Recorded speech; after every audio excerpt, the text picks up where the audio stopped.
তো গাইস দেখো, আজ আমার মেয়ের চুলটা এখনো পর্যন্ত মানে বিনা যত্নেই এই চুলটা হয়েছে। তো ভাবলাম এত সুন্দর চুল যখন বিনা যত্নে হয়েছে, তাহলে একটু যত্ন করা অবশ্যই দরকার, না হলে ভগবানও ক্ষমা করবে না। ঠিক আছে?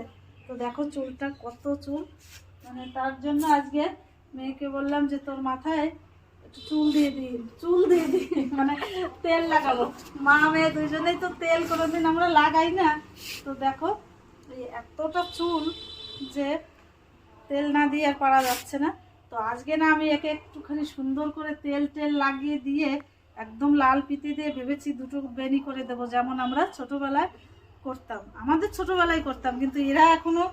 আর এই তেলটা কিন্তু খুব ভালো, যাদের চুল লম্বা চাই, ঘন চাই, তো এই তেলটা ব্যবহার করতে পারো। আবার ভেবো না আমি তেলের অ্যাড দিচ্ছি, কারণ চুল বাঁধা হয়ে এসেছে, এবার হচ্ছে পিঠের কামাল। একটুখানি সব এখনকার যুগে এসব আর বাঁধে না, ভুলেই গেছে। আমরা বাঁধতাম এভাবে বিকাল হলেই সরা এরকম করে। দেখো একদম গ্রামের মেয়ে চম্পা হয়ে যাবে।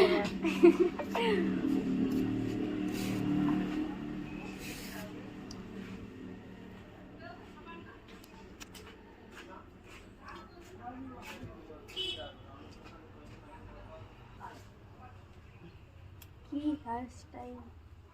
এটাই আগেরকার যুগের হেয়ার স্টাইল, এখন তো অনেক কিছুই হয়েছে। হ্যাঁ, এই হেয়ার স্টাইল কোথায় পাবি?